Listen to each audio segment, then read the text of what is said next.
Assalamualaikum warahmatullahi wabarakatuh. Selamat pagi semua. Yang saya hormati dosen mata kuliah Pendahuluan Fisika Inti, Ibu Wiwis Sasmi Taning Hidayah MSI, beserta teman-teman sekalian yang saya banggakan.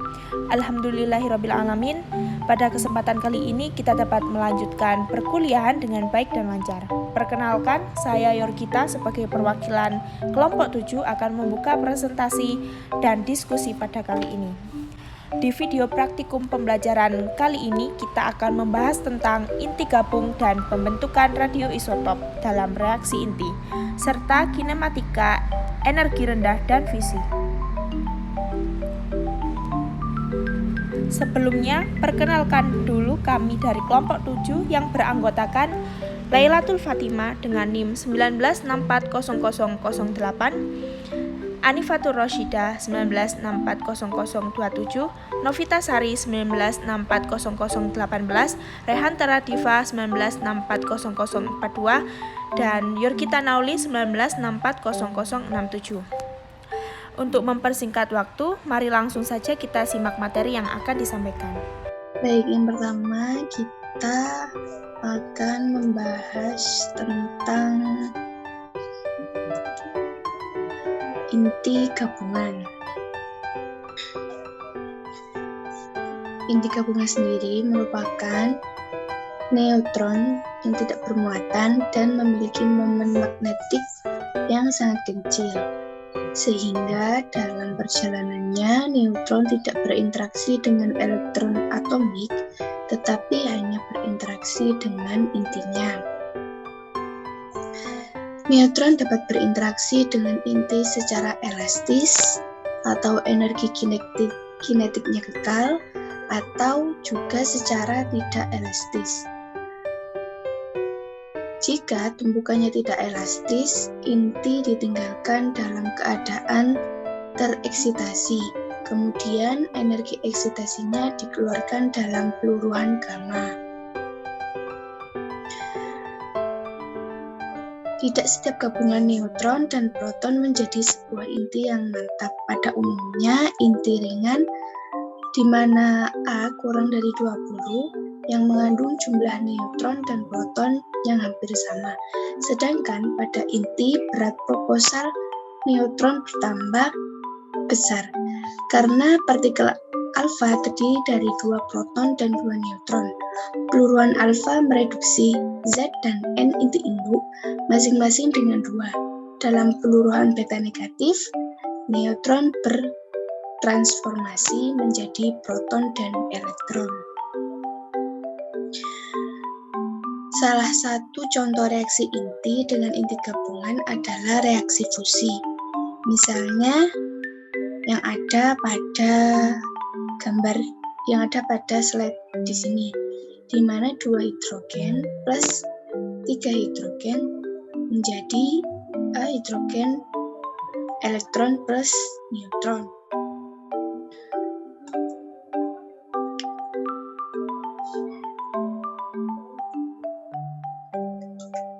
Selanjutnya, yakni reaksi fusi atau fusion, adalah suatu reaksi inti ketika 2 inti atau inti-inti yang relatif ringan, yang mana A kurang dari 20 bergabung membentuk suatu inti yang lebih berat dengan hasil pembebasan energi. Salah satu contoh reaksi fusi adalah pembentukan sebuah tetron dari sebuah proton dan sebuah neutron. Aktivitas sebuah sampel nuklir radioaktif ialah laju perubahan inti atom pembentuknya jika N menyatakan banyaknya inti dalam sampel pada suatu saat. Aktivitasnya R ialah sebagai berikut. R sama dengan min dN per dt.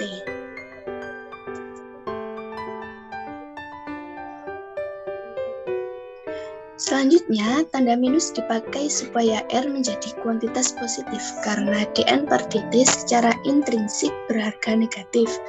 Setiap radioisotop memiliki umur paro karakteristik, beberapa memiliki umur paro sepersejuta detik. Hukum aktivitasnya yakni R sama dengan R0 eksponensial min lambda T. Dari rumus-rumus tersebut, pada akhirnya dapat juga dituliskan sebagai berikut. dN sama dengan RDT min lambda NDT. dN per dt sama dengan R min lambda N. Di mana R merupakan laju tetap dan lambda merupakan tetapan peluruhan yang mana memiliki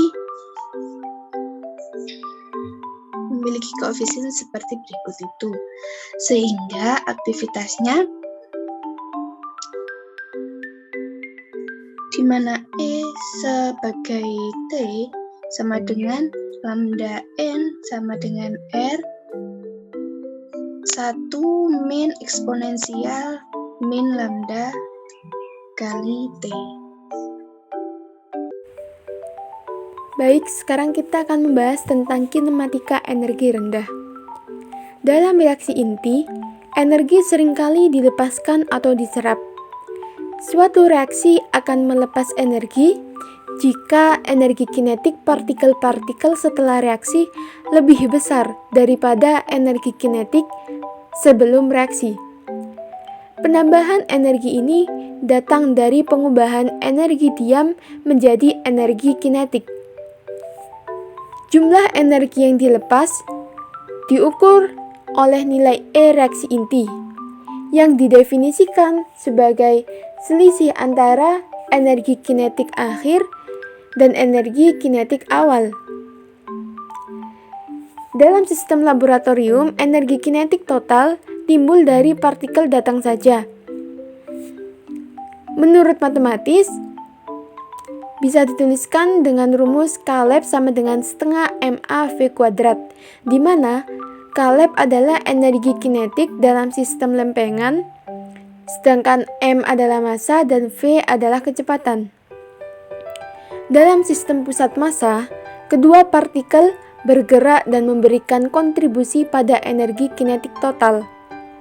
Jika partikel bertumbukan, energi kinetik maksimum yang dapat berubah menjadi energi eksitasi dari inti majemuk yang terjadi dengan tetap mempertahankan kekekalan momentum ialah KCM yang lebih kecil dari K-lab. KCM itu sendiri adalah energi kinetik total dari energi kinetik A dan energi kinetik B, sehingga bisa disederhanakan menjadi persamaan berikut, yaitu KCM sama dengan MB per MA plus MB dikali K-lab. Kemudian yang berikutnya adalah fisi. Fisi nuklir merupakan proses pemecahan atom berat menjadi dua bagian. Biasanya terjadi karena adanya tabrakan neutron. Proses ini menghasilkan panas dan juga melepaskan neutron. Dalam kondisi tertentu, reaksi fisi dapat menimbulkan reaksi berantai, di mana neutron yang dipancarkan dapat menghasilkan fisi tambahan. Pelepasan energi global yang sangat signifikan seperti contoh pada gambar di bawah ini. Contoh gambar di bawah ini adalah menunjukkan reaksi fisi dari uranium. Kemudian pada setiap reaksi fisi dihasilkan dua inti baru, dan inti-inti baru yang muncul sebagai hasil fisi ini disebut dengan petilan fisi atau fragmen fisi, dan biasanya mempunyai ukuran tidak sama atau bisa disebut sebagai produk fisi. Seperti pada gambar di bawah ini adalah gambar dari distribusi hasil belah inti. Oke, lanjut ke reaksi berantai. Untuk pengertian dari reaksi berantai itu sendiri adalah sederetan pembelahan inti di mana neutron-neutron yang dihasilkan dalam tiap pembelahan inti menyebabkan terjadinya pembelahan inti-inti yang lain. Jadi bisa dikatakan reaksi berantai ini merupakan reaksi yang berkelanjutan. Kemudian pada reaksi berantai ini terdapat dua jenis, yaitu yang pertama reaksi berantai terkendali, di mana reaksi berantai terkendali ini memiliki pengertian pada sebuah reaktor nuklir, neutron yang terbentuk ditangkap dan tingkat energinya diturunkan sehingga reaksi fisi dapat dikendalikan, atau mengkondisikan tiap pembelahan inti menyumbang hanya satu neutron yang akan menyebabkan pembelahan satu inti lainnya. Jadi bisa dilihat pada gambar. Di situ terdapat gambar reaksi berantai terkendali, di mana ia hanya menyumbang 1 neutron, dan pada reaksi ini pun energinya diturunkan. Kemudian lanjut ke jenis reaksi berantai kedua, yaitu reaksi berantai tak terkendali, di mana pada reaksi ini neutron dapat menumbuk atau diserap kembali oleh inti uranium untuk membentuk reaksi fisi berikutnya, dan energi yang dihasilkan pun sangat besar. Mekanisme ini terus terjadi dalam waktu yang sangat cepat. Jadi pada reaksi berantai tak terkendali ini ia menghasilkan energi yang sangat besar, berbeda dengan yang sebelumnya, yaitu energinya diturunkan. Kemudian mekanismenya bisa dilihat pada gambar. Di sini terdapat inti uranium yang ditembakkan sebuah neutron, kemudian menghasilkan sel anak. Selain menghasilkan sel anak, ia juga menghasilkan 3 buah neutron, yang nantinya 3 buah neutron ini akan menembakkan ke inti uranium yang lain. Dan inti uranium ini akan mengalami fisi lagi, kemudian menghasilkan sel anak dan neutron lagi, kemudian menembakkan ke inti uranium yang lain, dan begitu seterusnya. Maka inilah yang dimaksud dengan reaksi berantai tak terkendali. Kemudian untuk contoh dari masing-masing jenis reaksi berantai ini adalah, yang pertama contoh reaksi berantai terkendali yaitu pada PLTN, yaitu pembangkit listrik tenaga nuklir. Kemudian contoh yang kedua pada reaksi berantai tak terkendali dapat dilihat pada bom Hiroshima. Dan yang terakhir ada reaktor fisi.